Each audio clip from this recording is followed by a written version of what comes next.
Hit TV YouTube channels లో మీ వ్యాపార ప్రకటనలకు మరియు ప్రమోషనల్ ఇంటర్వ్యూస్ కోసం వెంటనే సంప్రదించండి. నమస్తే, వెల్కమ్ టు అవర్ షో. మన ఛానల్లో చాలా మంచి టెక్నిక్స్ చెప్తూ ఉన్నారు. నా మీద కూడా ప్రాక్టికల్స్ చేసేస్తూ ఉన్నారు జిహెచ్ ప్రసాద్ గారు. చూద్దాం ఈ ప్రాక్టికల్ ఎంతవరకు రుజువు అవుతుందో. ప్రసాద్ గారు లాస్ట్ టైం చెప్పిన వీడియోలో ఏదైతే చెప్పారో సేమ్ కాస్ట్యూమ్తో సేమ్ దాంతో మళ్ళీ ఒక వీడియో చేస్తాను 100% ప్రసాద్ గారితో. కాస్ట్యూమ్ వల్ల కూడా మనకి డిఫరెన్స్ తెలుస్తుంది. మనం ఇదే కాస్ట్యూమ్ లాస్ట్ టైం వేస్తే ఎలా ఉన్నాము, ఈసారి వేస్తే ఎలా ఉన్నాం అనేది. సో దాన్ని కాసేపు పక్కన పెడితే చాలామందికి ఒక డౌట్ ఉంటుందండి, నిజంగా పేదవాడు ధనవంతుడు అయిపోతాడా చిన్న చిన్న టెక్నిక్స్కి, ఈ అఫర్మేషన్స్కి అనేది. Is it right are wrong అని జిహెచ్ ప్రసాద్ గారి మాటల్లో తెలుసుకుందాం అనుకుంటున్నాను. ఎందుకంటే అన్ని ప్రాక్టికల్ ఎగ్జాంపుల్స్ చెప్తున్నారు కాబట్టి 100% నమ్మి తీరాలి. అన్ని ప్రాక్టికల్గా జరిగినాయి కాబట్టి. సో పేదవాడు ధనవంతుడు అవ్వాలి అంటే ఎలాంటి టెక్నిక్స్ యూజ్ చేయడం వల్ల, ఎలాంటి అఫర్మేషన్స్ తీసుకోవడం వల్ల, ఎలాంటి విజువలైజేషన్ చేసుకోవడం వల్ల మనం ధనవంతులం అయిపోవచ్చు, తన మాటల్లో తెలుసుకుందాం. నమస్కారం ప్రసాద్. నమస్తే అండి. ప్రసాద్ గారు, మీరు చెప్తూ ఉంటే నిజంగా ఇలా వీడియోస్ అయిపోతూనే ఉంటాయి, కంటిన్యూగా అనిపిస్తుంది. అసలు టైం కూడా తెలియట్లేదు మాట్లాడుతూ ఉంటే. సో చాలామందికి, ప్రతి ఒక్కళ్ళకి కోరిక, మనం చాలా వీడియోస్ చేస్తున్నాం ఆల్రెడీ, ధనవంతులు అవ్వాలి, డబ్బు సంపాదించాలి అని. డబ్బు ఉన్నవాడు ఇంకా సంపాదించాలి అనుకోవడం ఒక రకమైన కోరిక. పాపం అసలు లేని వాళ్ళు ధనవంతులు అవ్వాలి అనుకోవడం అయితే అది తీరని కోరిక అనుకోవచ్చు. అలాంటి తీరని కోరికలు తీరాలి అంటే మన సబ్జెక్ట్ లో తీరని కోరికలు ఏవి లేవండి. ఏమీ లేవు. ఏ కోరికైనా ఏదైనా కావాలంటే అయ్యి తీరుతుంది. కార్ కావాలంటే కార్ రావాలి, ఇల్లు కావాలంటే ఇల్లు కావాలి, వస్తుందండి. ఓకే, సో ఏం చేయాలంటారు పేదవాడు ధనవంతుడు కావాలి అంటే? సింపుల్ అండి. ఇప్పుడు ఒక మనిషిని తీసుకొని ఒక జైల్లో బంధించారు. కరెక్ట్గా ఒక 2 years శిక్ష పడింది అని అనుకోండి. ఆ శిక్ష పడి ఆ ఖైదీని బయటికి తీసుకొని వచ్చి తన సైట్ని గనక చెక్ చేస్తే దూరపు చూపు పూర్తిగా మందగిచ్చేసి ఉంటుంది. గమనించవచ్చు ఎంతోమందికి ఇది రియల్ లైఫ్ ఎగ్జాంపుల్స్. ఇవి శిక్ష పడిన వాళ్ళకి టెస్ట్ చేసినప్పుడు దూరపు చూపు పూర్తిగా పోయి ఉంటుంది, దగ్గర చూపు మాత్రమే ఉంటుంది. ఇప్పుడు చాలామంది, ఇప్పుడు మీ స్టూడియోలోనే కావచ్చు, ఎడిటర్స్ ఉంటారు, లేదా సిస్టమ్ వర్క్ చేసే వాళ్ళు ఉంటారు, ఎవరైనా కరెక్ట్గా ఒక 1 year లేదా 2 years సిస్టమ్ ముందు కనుక కూర్చొని ఉంటే సైట్ వచ్చేస్తుంది, ఖచ్చితంగా వచ్చేస్తుంది. ఎందుకు వచ్చింది? అది కూడా దూరపు చూపు దెబ్బతింటుంది.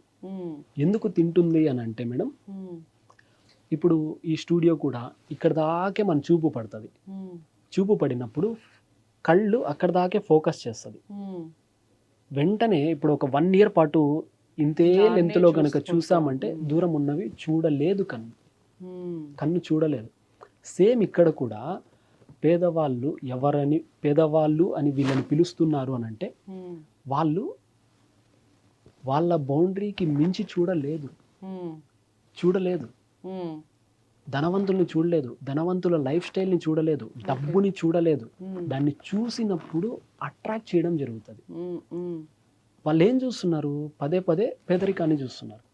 దాని మీద దృష్టి ఉంది. ఆ బౌండరీ గీసుకునేసారు. దీన్ని మించి మేము ఇంకా, మా పరిధి లేదు, ఇంకా మేము కష్టపడలేము, అంటే మానసిక కష్టం, డబ్బు సంపాదించలేము, లగ్జరీ లైఫ్ మాకు లేదు అని వాళ్ళు నమ్మేశారు. ఎప్పుడైతే ఆ బౌండరీని దాటి చూస్తారో అప్పుడు డబ్బు అనేది వస్తుంది. దీనికి ఒక బ్యూటిఫుల్ టెక్నిక్ ఏంటి అంటే, డబ్బుని చూడాలి, పదే పదే చూడాలి. చూడడం కూడా రాత్రి పూట చూడాలి. ధనవంతుల లైఫ్ స్టైల్ని ఫస్ట్ అనుభవించాలి. ఇప్పుడు డబ్బు ఉండదు, పెద్ద రాజులాగా బ్రతకలేరు, కానీ బ్రతకాలి. ఎలా అంటే సింపుల్ అండి. మా సబ్జెక్ట్లో ఒక అన్నింటికంటే ఒక పెద్ద టెక్నిక్ ఇది. బెడ్రూమ్ ఉంటుంది కదా, బెడ్రూమ్లో చాలామంది ఆ బెడ్ని గోడ వారకేస్తారు, గోడకి ప్లేస్ ఉండదు, ఆనిచ్చి వేస్తారు. మన సబ్జెక్ట్లో ఎట్లా అంటే బెడ్ని సెంటర్లో వేయాలి, కొంచెమైనా గ్యాప్ పెట్టాలి తిరగడానికి. రూమ్ చిన్నదే అవ్వచ్చు, బెడ్ మాత్రం సెంటర్కి వేయాలి. వేసి 4 గోడలకి ఒరిజినల్ నోట్స్ని స్టిక్ చేయాలి. స్టిక్ చేసి రాత్రిపూట పడుకునే ముందు ఒక మహారాజులాగా సెంటర్లో డబ్బు మొత్తం నా చుట్టూ ఉంది అని ఫీలింగ్లో పడుకోవాలి, నిద్రలోకి జారుకోవాలి. ఎందుకు ఈ టెక్నిక్ అప్లై చేయాలి అంటే, ఎప్పుడైనా రాత్రిపూట ఇలా జరుగుతుందేమోనని అనుకొని గనక పడుకుంటే అదే జరుగుతుందండి. ఓకే. పిల్లల గురించి గనక భయపడుతూ పడుకున్నారనుకోండి, అలాంటి కలలే వస్తాయి. పిల్లలకి ఏదో జరిగిపోయినట్లు కలలు వస్తాయి. లేదా ఏదైనా దేని గురించైనా ఆలోచించండి, రాత్రి పడుకున్న తర్వాత అదే కలలు వస్తాయి. ఇక్కడ కూడా డబ్బుని చూస్తూ గనక నిద్రలోకి జారుకున్నారంటే డబ్బుకి సంబంధించిన కలలు వస్తాయి.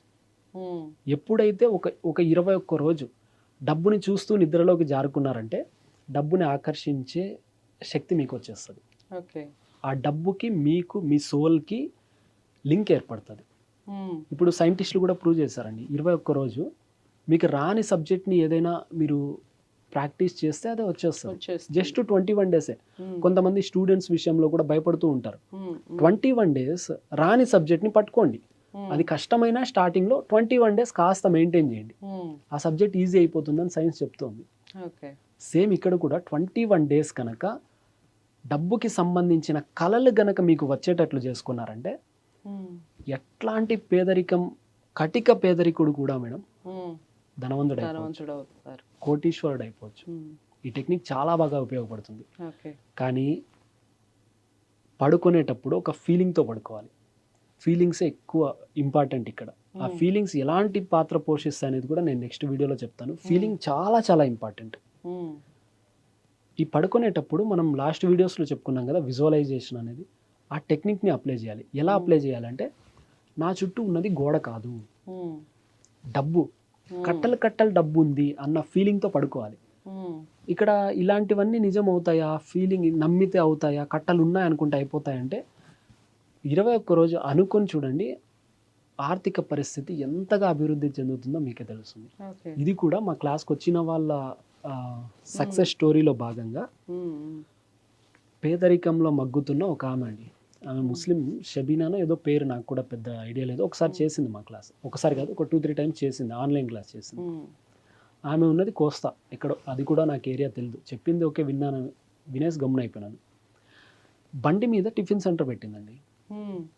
క్లాస్కి అప్పు చేసి జాయిన్ అయింది, 3,000 ఫీజు. అప్పుడు అప్పు చేసి జాయిన్ అయింది. ఆ 3,000 కూడా లేదు ఆమె దగ్గర. సబ్జెక్ట్ ఏదో ఇంట్రెస్టింగ్గా ఉందని చెప్పి జాయిన్ అయిపోయింది. అయిపోయేటప్పుడు కూడా చెప్పింది, సరే ఇది డబ్బు నేను అప్పు తెచ్చి జాయిన్ అయ్యాను, నాకు సక్సెస్ ఖచ్చితంగా కావాలి అని. మీరు ఫస్ట్ గోడకి డబ్బుని స్టిక్ చేయండి, డబ్బే మిమ్మల్ని వెతుక్కుంటూ వస్తుందని చెప్పాను. చెప్తే ఇప్పుడు తెచ్చిందే అప్పు, నేను గోడలకు స్టిక్ చేయడానికి నా దగ్గర డబ్బులు లేదు అని.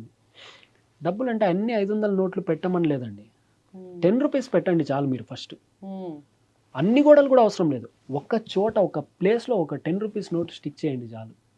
అంటే స్టిక్ అంటే ఇక్కడ ఇంకొక రకంగా అర్థం చేసుకోవచ్చు జనాలు, మళ్ళీ వాటిని తీసి వాడుకునే విధంగా ఉండాలండి. స్టిక్ అంటే ఇప్పుడు ఒక దారానికి క్లిప్ కూడా వేయచ్చు, మళ్ళీ తీసుకునేసే విధంగా. లేదా డబుల్ ప్లాస్టర్ లైట్గా ఒక చోట టచ్ చేయొచ్చు, అలా స్టిక్ చేయాలి. అంటే మొత్తం గమ్మేసి పెట్టేయడం అలా కాదు. ఈ డబ్బుని కూడా 45 డేస్ తర్వాత మళ్ళీ కొత్త కొత్త నోట్స్ని యాడ్ చేస్తూ పోవాలి. వీటిని తీసేయాలి, కొత్తవి పెట్టాలి. ఇవి రెండు కొంచెం ఇంపార్టెంట్, గమనించుకోవాలి. ఆ డబ్బు పెట్టడానికి లేదండి ఆమె దగ్గర. ఫస్ట్ 10 రూపాయలు పెట్టండి అన్నాం. ఫస్ట్ ఒక గోడని ఫిల్ చేయడానికి ఆమెకి 21 డేస్ టైం పట్టిందండి. ఇంకా మిగిలిన గోడల్ని ఫిల్ చేయడానికి ఎంత టైం పట్టుండొచ్చు ఒకవేళ చెప్పండి? చాలా రోజులు పట్టుండొచ్చు. ఒక గోడకి డబ్బుని స్టిక్ చేయడానికి 21 డేస్ పట్టింది. అంటే ఒక 500, 100, 21 డేస్ అంటే మోస్ట్ 63 డేస్ అకార్డింగ్ టు మనకి దాన్ని బట్టి సేమ్ ఈ ఫార్ములాతో అయితే. కానీ అక్కడ 9 రోజుల్లో 3 గోడల్ని స్టిక్ చేసిందండి. ఫస్ట్ గోడకి 21 డేస్ టైం పడితే 3 గోడలకి స్టిక్ చేయడానికి 9 డేస్ పట్టింది. జస్ట్ 3 డేస్ లో ఒక్కొక్క గోడ చొప్పున. ఇప్పుడు మనం ఏమనుకున్నాం, సైన్స్ కూడా ఏం చెప్పింది, 21 డేస్ దేనికైతే మనము ఫోకస్ పెడతామో అది చాలా సునాయాసం అయిపోతుందని చెప్పింది. సేమ్ ఇక్కడ కూడా 21 రోజు ఆమె ఎలా స్టిక్ చేయాలి, అక్కడ తేవాలి, ఇక్కడ తేవాలా, లాభం రావాలని ఫోకస్ పెట్టింది. గోడకి స్టిక్ చేసింది, ఈజీ అయిపోయింది. 3 గోడలు పెట్టేసింది. చిన్న బండి దగ్గర నుంచి ఒక మోస్తరు హోటల్ పెట్టుకొని మెయింటైన్ చేస్తుంది. మీకు చాలా థ్యాంక్స్ అని మళ్ళీ నెక్స్ట్ క్లాస్లో అలా చెప్పిందండి. చిన్న టిఫిన్ సెంటర్, ఎవరు లేరు, ఆమె ఒక్కటే కష్టపడాలి. 2 పిల్లల్ని కూడా పెట్టుకొని ఒక మోస్తరు హోటల్, ఒక పెద్దదని కాదు కానీ బండి మీద నుంచి షిఫ్ట్ అయింది మేడం మా క్లాస్ చేయడం వల్ల. మేము ప్రతి చిన్నదాన్ని సక్సెస్ కిందే చూస్తాం. ఎందుకంటే బండి నుంచి హోటల్ రావడం అనేది ఇది సక్సెస్సే. ఈమె ముఖేష్ అంబానీ అవ్వాలని అనుకునేది అది కదా సక్సెస్ అని చాలామంది అనుకోవచ్చు. లేదండి, ఒక స్థాయి నుంచి ఇంకొక స్థాయి పెరగడం సక్సెస్సే. స్టెప్ బై స్టెప్పే వస్తుంది సక్సెస్ అనేది. ఇంకొక మెట్టు ఎక్కింది, ఇంకొన్ని రోజులకి ఇంకొక మెట్టు ఎక్కుతుంది. సక్సెస్ అనేది ఎవరికైనా ఇలాగే వస్తుందండి. ఒక్క ఓవర్ నైట్లో రావాలంటే కష్టం. ఒకవేళ అట్లా వచ్చినా అట్లే పోతుంది. సేమ్ అలాగే ఓవర్ నైట్లో మళ్ళీ బికేర్ అవుతూ ఉంటారు. ఇది బెస్ట్ టెక్నిక్. ఎవరు అప్లై చేసినా డబ్బును ఆకర్షిస్తారు. మైండ్ డబ్బు మీద పెట్టాలి, దానికి అడిక్ట్ అవ్వాలి. సో నెక్స్ట్ వీడియోలో ఫీలింగ్స్ గురించి తెలుసుకుందాం, ఎలా ఫీల్ అవ్వాలి అనేది. సో డబ్బుని ఎలా ఆకర్షించాలి, గోడలకి అంటే మొత్తం గోడలకి నింపకపోయినా అట్లీస్ట్ మనం చూసే దగ్గర డబ్బుని ఎక్కువగా చూస్తూ ఉంటే మనకి డబ్బు వస్తుంది. 100% ఎంత పేదవాడైనా ఒక స్థాయి నుంచి ఇంకొక స్థాయి ఎక్కి ఎదగడానికి ఈ టెక్నిక్ బాగా ఉపయోగపడుతుందని దానికి ప్రాక్టికల్గా ఒక ఎగ్జాంపుల్తో సహా చెప్పారు ప్రసాద్ గారు. మీరు ఒకసారి పాటించి చూడండి ఎంతవరకు సక్సెస్ వస్తుంది, మీ దగ్గరికి ఎంత డబ్బు వచ్చింది. ఈ విషయాలన్నీ తప్పకుండా కామెంట్ బాక్స్లో తెలియజేయండి. ప్రసాద్ గారిని మీట్ అవ్వాలి అన్నా, క్లాసెస్ అటెండ్ అవ్వాలి అన్నా స్క్రీన్ మీద కనపడే నెంబర్కి కాల్ చేయడం ద్వారా ప్రసాద్ గారిని మీట్ అవ్వచ్చు, క్లాసెస్ అటెండ్ చేయొచ్చు. దానికి సంబంధించిన వివరాలు కంప్లీట్గా ఫోన్ కాల్లో మీకు చెప్పడం జరుగుతుంది. వీడియోస్ ఏవైతే ఉన్నాయో ఫస్ట్ నుంచి లాస్ట్ వరకు వాచ్ చేయండి. ప్రతి ఒక్కరికి షేర్ చేయండి, ఛానల్ని సబ్స్క్రైబ్ చేసుకోండి. మరో మంచి వీడియోతో మళ్ళీ మీ ముందుకు వస్తాను. నమస్తే.